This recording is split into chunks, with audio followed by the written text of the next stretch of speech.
Have you ever found yourself speaking very highly of a certain person, place, or circumstance, and then very lowly of another? My name is Heather Feather. I'm the owner of Rare Bird Medicine, and today's topic is two-faced. I just had the pleasure of speaking with my wonderful, beautiful niece, and we were talking about people and experiences and communication. And a question that I've heard a lot in this life is, if I have conflict with a person and they're difficult to deal with, should I communicate with them? Should I talk to them? It's interesting because there are many circumstances in which Heather Feather does not practice what she preaches. I try to clean up wherever I'm being a hypocrite, but my advice is always communicate. Communication is balm. Communication is medicine. The thing with communication is, and I teach myself and tell myself this all the time, is before you're going to communicate, always be ready to take a gut punch. You never know what someone's going to say, what they're going to do, what kind of mood they're in. And it's not like prepare for the worst. It's not be in a negative consciousness, because I believe that our consciousness and the vibrational quality of it is influencing the life we're living and the world we're experiencing. But it's more of a just be in a state of acceptance, not in a state like anytime I'm going to talk to someone, I always think it's best to go to the source. A lot of people are talking about a circumstance to someone other than the source that the circumstance is present with. And if I go and talk to Sally about an issue I'm having with Bill, I promise you I'm not resolving the issue I'm having with Bill. I might be getting advice, I might be, but until I communicate with Bill, until I discuss whatever's going on that's causing me to feel like there's some sort of a conflict present, I'm not addressing the issue, and I'm not dealing with the source of where the issue is occurring so that clarity and understanding can occur. When I am going to speak to somebody and there's any layer of tension in the relationship, the foundation I want to stand on is one of compassion and one of understanding, which means I'm not entering any conversation of like, I can't wait to come in this conversation with all the ways I'm right and what I think is right. I'm coming into the conversation with, I don't understand your world.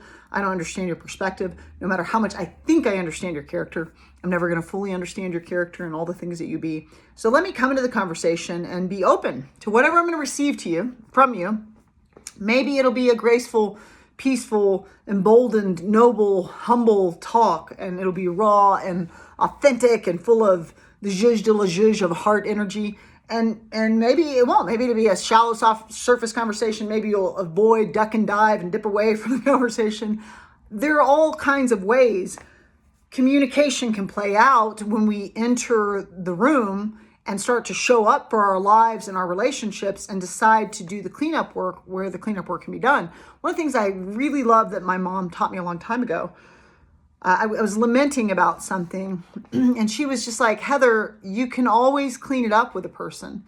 She said, whether it's been 1 minute or 20 years, you can always go back to any entity and say, I'm sorry about this, or I want to take responsibility for this, or I apologize if this. I just had a beautiful conversation a few months back with a dear friend that I've known since junior high, I think, somebody that is just a lovely soul. And it was so delicious to get to have. It was like, hey, I thought decades ago, maybe this, oh no, and it was like, oh, well, I don't know why I didn't clear the air on that decades ago. We've been walking around with that.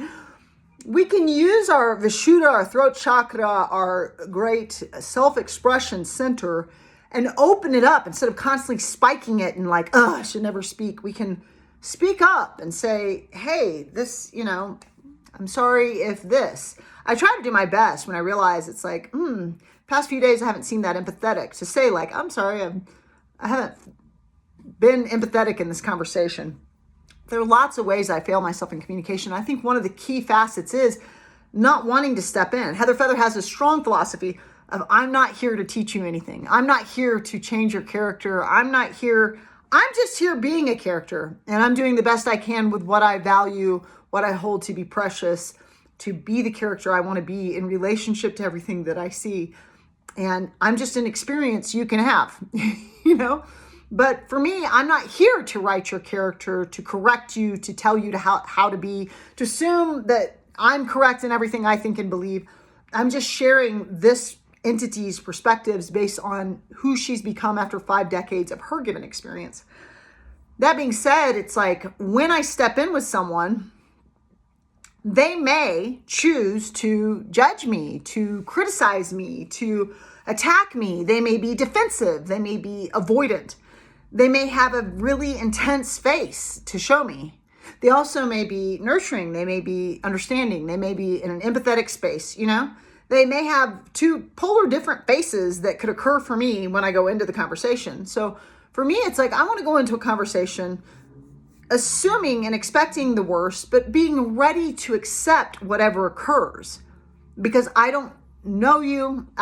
It's like there's only so much we can know a person. Unless you're literally walking step by step their lives, there's much that humans will do that you will not understand because you didn't walk that path to have that response in that moment. And now with that particular matrix and neuropeptides and brain chemistry and blah, blah, blah present in the field being that entity. So there is a piece of me that the Akashic Record states that we have 10,000 faces we're getting to know down here. And it said Heather Feather has seen many of her 10,000 faces. She feels as if she's lived thousands of lifetimes in this one life, which is deeply accurate. Well met, Akashic Records. Yes, that's exactly how I feel about my life. It's been a long journey. I've seen a bunch.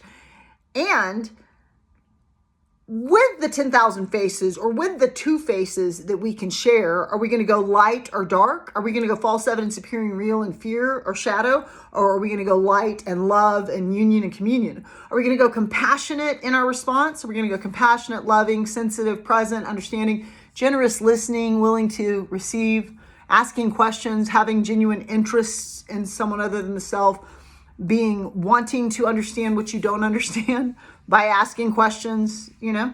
Are we going to go like judgment and don't like it and I'm better than and you know? And that's, you know, those are, if we want to just polarize it and go, it could go this way or it could go that way. Which face of the two faces are you showing in your life to your family, to your friends, to the people in the river of your life, your lover if you have one? Like, who are you being? What face are you showing? And you may find that your faces flip, but my aim is always to offer the face of compassion, the face of love, the face of understanding. Understanding means you are not me, the role is taken. Understanding means you are going to be different. Understanding means you're going to say some things and I'm going to go, what? What? Come again?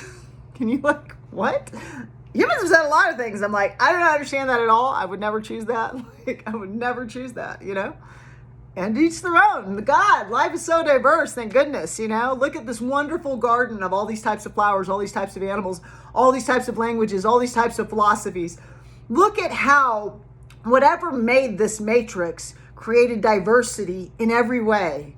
In spiritual faith tradition choices, in languages, in skin tones, in sexual expressions, in such a vast garden of allness. And we are all so distinct in our thumbprints and our snowflakeness. We are all so distinct, even though we are, like I like to say, a bunch of fart sacks, because we're taking it too seriously down here.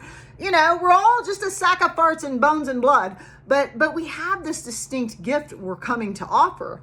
And what face are we bringing to the game of life? What face are you offering? Whatever face it is you offer me when I walk into a room, here's something that I know to be true. Every room that I walk into, I can be a burden or I can be a grace and a gift. And it depends on what face you've chosen to look at me with, right? And so if you want to see me as a burden or a problem or a, you know, or if you want to see me as a mirror in which you can reflect into the pool of how judgmental you be, that is a face you can offer. That's an opportunity. You can also choose to witness those that walk into any given room you experience as a grace, as a gift. You can look for their gifts. You can point to their gifts. You can ask about their gifts. You can get to know them. You can work to understand them where you don't. You can offer them a face of acceptance and understanding for what I cannot accept or do not accept. Let me ask questions, you know, let me come to be a knower. Let me try being a knower. What face are you showing those in the river of your life? And it is that truly the face you want to be wearing as the character of you. You can always subscribe to Rare Bird Medicine on YouTube, like and comment there. Heather Feather always loves to hear your thoughts, Evelyn.